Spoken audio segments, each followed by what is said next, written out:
Welcome to our Mous Optimal Travel Backpack review. So if you're in the market for a travel backpack, you've come to the right place. In this video, I'm gonna take my experience of reviewing over 500 of the world's best bags, and we're gonna break down this newest bag from Mous. We're gonna pack it out, talk about the pros and the cons, and you're gonna wanna stick around to the end of the video, where I'll make some alternative suggestions for other travel bags that are gonna be similar to this bag, but offer some key differences. Because here at Nomads Nation, our goal is to help you find the best bag for your needs. Okay, let's jump into the gist of the Mous Optimal Travel Backpack. So if you don't know, the thing about Mous is that they're a really cool company that started making super protective phone cases. You may have seen their ads before. The founder's like, watch this! And he throws their phone cases really high and the phone lands and it didn't break, in theory. So what Mous has done over the past few years is they've taken that sort of brand identity of protective phone cases and brought it over into backpacks. They make super protective backpacks as well now. And honestly, I've been pretty impressed by them. This is their first travel bag though. Will I be as impressed by it? First, let me run you through some of the top features. It's a 40-liter backpack that can expand to 45 liters. It's sort of a hard shell. It's got a ton of padding in it, which is great for tech protection, but bad for lightweightness. We'll talk about that in a second. We've got a front admin compartment, clamshell style opening to the main compartment. And honestly, this bag is pockets galore. We got 1, 2 pockets on this side, another pocket with external organization on this side. There's actually 25 pockets and compartments in this travel bag. So if you're really into organization, this could be a great bag for you. And finally, we got the clamshell opening to the laptop compartment, which utilizes a bunch of padding and protection and Mous's air foam technology, which we'll talk about a little bit more in detail 3 sections from now. As mentioned, the size is 40 liters that can expand to 45 liters, which is a great size for a large travel backpack. I'll be honest, you usually don't want to go much bigger than 45 liters, like 50-liter bags are huge.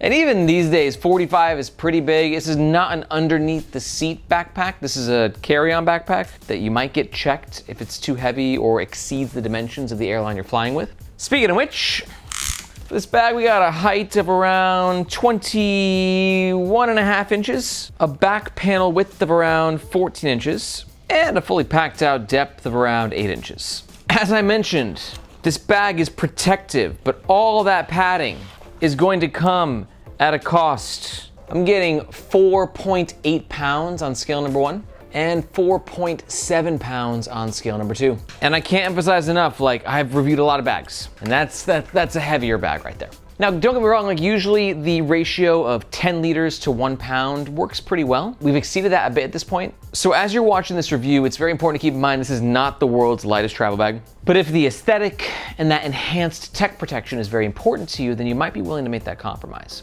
This is the bag when it's empty. And this is the bag when it's fully packed out and worn on the Nomads Nation team. For reference, I'm 5'8", and our media manager, Margaret, is 5'2". And we're gonna pack out this bag throughout the entire review so you can see exactly what it fits. All Mous bags are protected by a limited lifetime warranty that covers you for 25 years. And for all that, this bag runs around $320 US.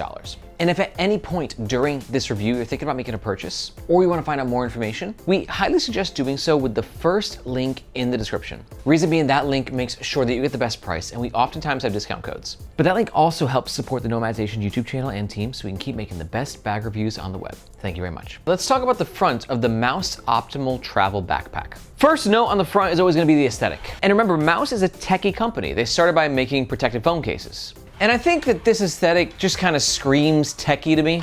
It's the shape, it's the PU-coated zippers, the rubbery materials. But while the logo is a little playful to me, one thing that's not playful are these fabrics. They're pretty f***ing serious, to be honest. Let's talk about them. This primary fabric is an 840D ballistic nylon. Now, we've seen a lot of ballistic nylon on bags. It's like the most common fabric that's used on bags, but what's different about this ballistic nylon is that it has a triple layer coating of polyurethane and polycarbonate. Polyurethane and polycarbonate are just like faces, they're finishes that change a ballistic nylon that normally looks like this into something that's more rubbery like this. And all of that is for the reason of enhanced weather protection. Because notice this fabric, it's so rubbery, right? Water's just gonna slide right off, especially when you take into account these rubberized, AKA PU-coated zippers. It's just gonna be a bag that's highly weather resistant, but there's a couple caveats with that. First of all, it's definitely not gonna be waterproof. While rain is gonna slide right off these primary fabrics, rain has a tendency to actually get in between zipper seams right here. And there's no way to stop that. But in Mous's defense, they're very clear with their wording. They never say waterproof, they say water resistant. perfect. But another thing to keep in mind is that these coatings, the PU especially, that's used on the primary fabric and these zippers, can peel over time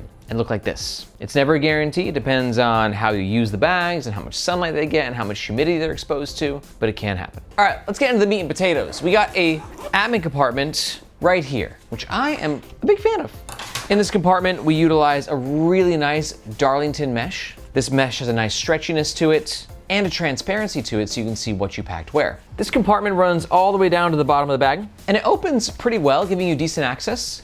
But one thing to note is where this fold is going to be right here. You sort of have to give it a little bit of oomph, and over time, that might create a little bit of a crease and or dent in this front part of the backpack. So as you can see right here, I got a bunch of stuff I want quick access to, and all that for me is gonna go in this front admin compartment. So you can see right here, I got some cords. This is one thing I love about Darlington mesh is that it's got some expansion to it, allowing you to get a bit more versatility in regards to what you pack where. But also one thing to keep in mind is that with this expansion is that if you are really expanding these pockets a lot over time, the pockets will become less tight, a little more flappy. We're gonna throw some tissues, AirPods. Admin compartments like this are just kind of all about your smaller things. A couple of pen pockets, throw my gum in here. Then we got this pocket here, which I'm not as crazy about. Reason being it is a little bit looser. So throw my glasses there. You know, it feels like it'll stay, but I wouldn't be surprised if these popped out at some time. And then we got a zipper pocket, which runs down to right around this point. I'm gonna throw my wallet, my keys in there, and my watch. I'm gonna put that on actually. Gotta look fly for my reviews, am I right? But what's great about a pocket like this is we do have that extra space at the bottom and a little bit of volume to play with. Now, one thing to keep in mind with fabrics like this that are very plasticky and rubbery is that they don't have a lot of give. And to be honest, normal fabrics aren't like super stretchy anyways. But let's just compare it to a lighter fabric, this nylon right here. It sort of moves a bit more and has a bit more packing volume and capacity in it because of it. Versus this heavily padded fabric, it's gonna just make the bag feel like there's less space to play with. But we should still be able to fit a sweater at the bottom of here. Oh yeah, see, I called it. That's not a very good pocket. This pocket right here, things are gonna be falling out of all the time. Wish there was a zipper there to help secure the goods, hopefully on V2 Mous. And then we're also gonna put my over-the-head headphones right here. You can also throw a book. We're just trying to give you an idea of how much it can fit. Overall, very nice pocket with very nice organization. Minus you. Okay, that should be it for the front. Let's talk about the middle of the Mous Optimal Travel Backpack. On the bottom of the middle, we have 1, 2, 3, 4 external lash points that you can use to clip things onto the bottom of your bag. And let's talk about the sides. There's a lot going on with this bag. It's gonna be a little bit longer of a review. We got 1, 2, 3, 4 compression straps.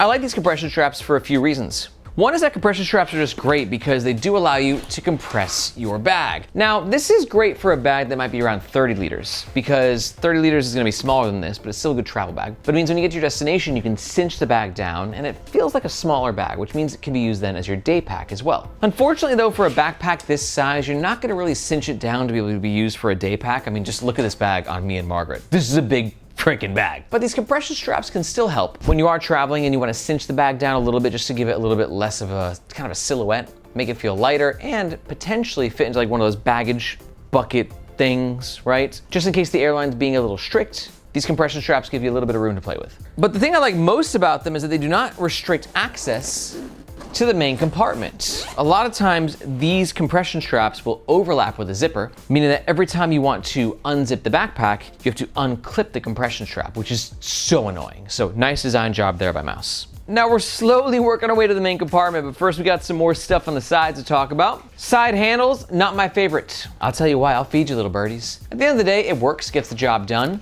Has some really nice reinforced stitching, so I know the handle's not going anywhere. But it's just small, like remember, I'm a smaller dude, I'm 5'8", and I can barely get my hand in there. Side handles like this are just great when you wanna grab the bag really fast. These are great because they are quite flush. They're not super loud, it gives the bag a lot sexier of a look, but not the easiest to grab for sure. But one thing that's nice is that we have more 1, 2, 3, 4, 5, 6, 7, 8 external lash points on the outside of the bag, so you can clip things onto. Same thoughts on this top handle. In fact, I like it even less because while I'm okay with the side handle being a little bit tight, top handle, I want some room to grab, and this, nah. My damn fingers are gonna snap off. Damn you, Mous. And it should be noted on the sides too that we're actually utilizing a regular 840D ballistic nylon here. So this is what ballistic nylon looks like before it's got the polycarbonate polyurethane face. So this is this, but this has the finish this one doesn't. And as I'm figuring this out, I just want to explain the 1 liter Yeti, not gonna fit in this pocket, right? So like with this side pocket implementation, you are limited in terms of the types of water bottles that you can carry. Yeah, I'm gonna try again to put this in the bag when it's fully packed out. Maybe that'll be a little bit easier. I hope so. Now for the other side pocket, we have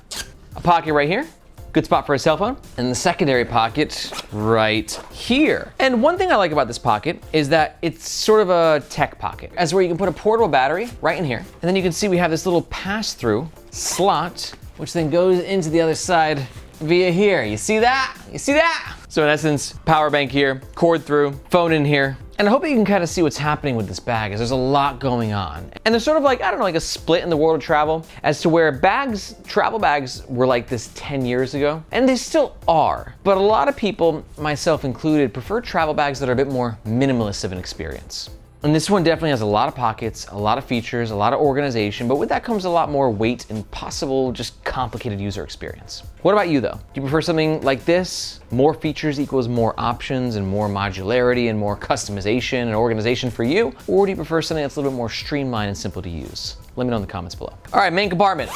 Accessible with YKK. And you can see we got that full clamshell style opening. But the clamshell opening on the bottom here is quite interesting as to where it goes down to the bottom, but then when it opens, it creates sort of this like indentation right here. Indents by like 3.5 inches. So we're gonna pack the bag out and I'm curious to see if that compromises its ability to open or access anything. All right, I got a week's worth of clothes in a packing cube. Got a week's worth of underwear in another packing cube.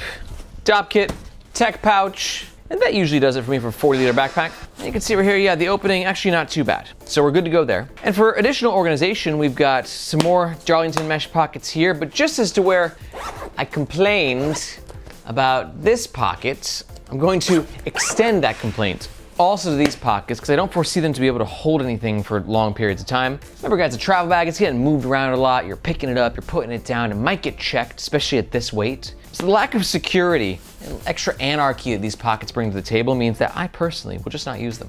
We do have some side pockets though, they're a little bit easier to use. Again, though, I'm not a big side pocket guy. As you can see, I'm pretty organized in my packing cubes, which like I said, this is about all that I need for a week trip, which fills us up at 40 liters. But remember, this bad boy can expand to 45 liters. So this is where we're at with 40 liters, giving us that depth at around that 8 inches mark. And then to expand, you just unzip here. And you can see it, voila.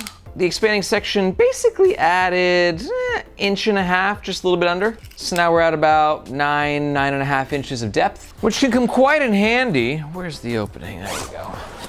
Because, as you can see, we were fully packed out before, but now we got a bit extra space to play with. Now I can put a day pack in there, maybe some extra shoes. One thing to note is the bottom of this bag is not perfectly flat. So it can sort of stand, but you're getting that like leaning tower of Pisa-ness with it. So sort of in the middle in regards to how well the bag itself stands. And now let's test out that water bottle pocket. You can see bag fully packed out.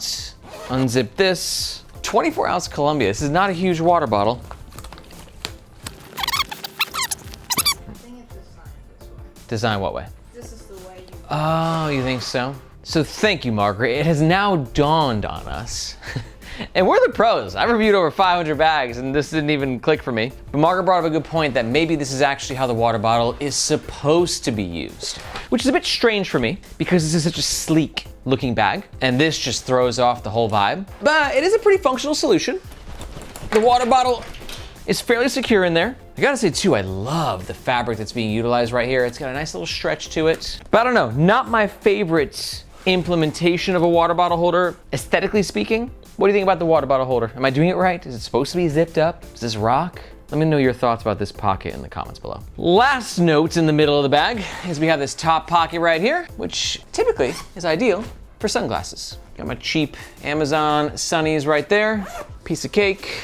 Yeah, I mean, I know it's a bit longer of a review, but here at Nomads Nation, we leave no stone unturned. We want to make sure that you, if you're gonna spend $320 on a backpack, that it's like the best backpack ever, and that it perfectly fits your needs. And if you're thinking to yourself, Aaron, no need for an apology. You could double the length of this review. I'm loving it. I want more bag content. Well, if that's the case, I want to tell you that here at Nomads Nation, we don't just do YouTube bag reviews, but we also have the Nomads Nation newsletter. And in that newsletter, it kind of takes this YouTube content even a step further as to where you can look at me like you're a reporter in the field, where I'm on the front lines telling you what the newest releases are, limited edition drops, and everything in between in the incredible world of travel and everyday carry gear. And get access to our giveaways and exclusive discount codes. You're gonna wanna sign up to the Nomads Nation newsletter, which you can do by finding this globe emoji in the description below. I hope to see you in your inbox. All right, let's talk about the back of the Mous Optimal Travel Backpack. We got a little handle right here. This is basically just a hanging loop, so when you're at those airport bathrooms, you can hang the bag up. It's a heavy bag to hang up. But believe me, these things are lifesavers. Big fan of that feature. Now let's talk about luggage. Because for some of y'all out there, you're gonna have a suitcase. This is the Bellroy carry-on. And you're gonna wanna pair your Mous backpack with the suitcase. And to do that, Mous has given you a luggage pass-through holder right here, which allows you to carry your bag horizontally on your suitcase. We've only got a single stitching on either side, so it's not the most reinforced unless it's also stitched underneath this fabric here. Overall though, I think it gets the job done, and it makes sense on this size of a bag. You wouldn't want to have it be carried this way, because the bag itself is actually taller than the handle of the luggage that you're traveling with, so that works actually quite nicely. Careful. Okay. Holy crap, this bag is feature heavy. So you see right here, we got these little G-hooks. But while I don't like G-hook, I do like what the G-hooks are helping us accomplish here. Unhook the shoulder straps, which allow you to have a less dangly sort of travel experience, especially when you're about to put the bag in the carry-on bin overhead. I will admit, these are not the cleanest shoulder stowage solutions I've ever tested, but as you can see, they do get the job done. And if you loosen the load lifters, yeah, we can get that fully in there. Okay, it's actually pretty nice, pretty clean. This is when the load lifter on this side is very tight. So you can see that the shoulder strap sort of pinches at the top, but if you fully loosen the load lifter at the top, the shoulder strap can fully stow away for pretty clean immersion. While we're here, we can take a look at the back panel, pretty well padded, decent amount of ventilation. The fabric, it's got a nice feel to it, a little bit of grip, but also feels like a quality fabric. We've got a hidden wallet pocket right here. I'm a for a pocket like this on a backpack, especially a travel backpack, because it just gives you quick access to your passport and or boarding pass. Now, I've actually kind of gone away from this. Now I just rock a sling in the front with all like my small bits of gear here. But before I did that, I would always put the passport or boarding pass in a pocket like this. Very nifty to have. And then for the last note, we can just sort of talk about the comfort of this bag. And I wore it outside for about 20 minutes. I'm gonna tell you, I think it's comfy. I don't think it's the most comfortable travel bag I've ever used, but honestly, I'd be shocked if Mous, in their first years of making bags, were able to make the most comfortable travel bag I ever used, because the most comfortable travel bags I ever use are typically made by brands like Air or Tortuga, who have been making and perfecting travel bags for 15 plus years. But Mous did all the right things in terms of the feature set needed for a comfortable bag, including load lifters at the top. When you tighten these, this helps to bring the bag this way on your torso as opposed to putting weight on the lower back. Same thing with the sternum strap. Same thing with the hip belt. And when these three things are combined, it creates a pretty comfortable travel bag experience. My one note of criticism would that be, I think Mous's shoulder straps are not the finest. They're good and they get the job done, and if you haven't reviewed or felt bags by, let's say like a brand like Tortuga, you'd be like, dude, these are fine. But then when you feel like what Tortuga's done, you're like, holy crap, that is the gold standard. These are a little bit more dense in comparison, just feel a little bit cheaper in comparison. Granted, there is a nice rebound to them. They're not too hard, not too soft, and they definitely get the job done. Hey, what are you doing here? This is Dan, I just named him. Dan, our dangle protester. And you shouldn't be here, little guy, because Mous has done a pretty good job with this bag. As you can see, we have dangle stoppers here on the sternum strap. And we have these little pocket systems that allow you to stow away the excess dangle of the hip belt here as well. So I don't know what you're protesting, dude. Mous did a good job. Wait, what was that? Wait, he's right. We do have a little bit of excess dangle going on the bottom of the shoulder straps. Go away, Dan. Thank you for your service. Now we do have a lot of excess nylon going on the bottom of the shoulder strap, but also keep in mind I'm a skinny dude. So if you wear this a little bit looser, you're not gonna quite have that excess fabric buildup that I had. I stick to what I said, overall pretty comfy bag, not the most comfortable I have ever reviewed. But I will say that comfort is very subjective from person to person. So if you have any questions about the comfort of this bag, or really any questions about any bag, I highly suggest asking on the Nomads Nation subreddit. We got one of the biggest and most active communities of bag lovers in the world, so definitely post your question there.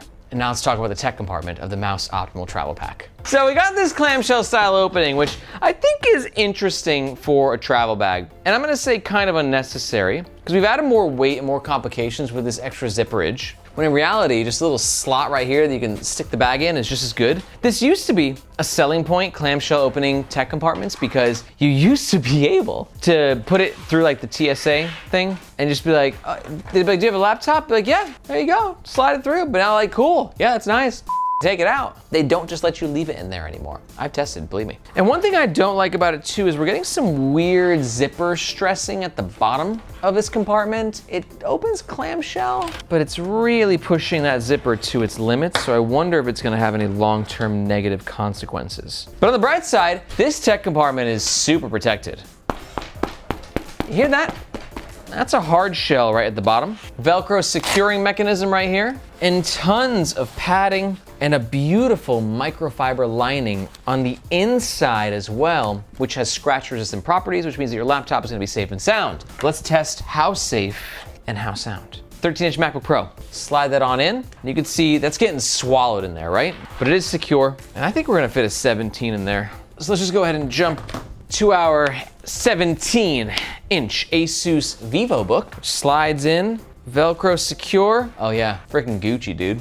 Now, one thing I love is like, you see where this blue fabric starts and the gray fabric stops? That's actually the false bottom of this laptop compartment. So again, Mous's ethos is tech protection, right? So this laptop compartment really accomplishes that, as to where the padding on this side and on the back and the false bottom, and on the tech compartment, this is a 12-inch iPad, all good to go. So, you know, this is where it's gonna come down to for you guys. Like, I think a lot of y'all might be watching this review because you may have seen an ad for the Mouse backpack and you're like, dude, tech protection, that's what I need. I wanna protect my laptop. And you can do that with this bag with all the padding and all the air foam and everything that's included in this bag, but that weight isn't going to be too much for you. If there's anything that I've learned after reviewing 500 plus bags, it's that there's just always a compromise. All right, let's wrap this up by talking about the overall pros and the cons of the Mous Optimal Travel Backpack. Pro number one, very weather resistant. Pro number two is the expansion gives you a lot of packing versatility. And pro number three has gotta be all the features and organization.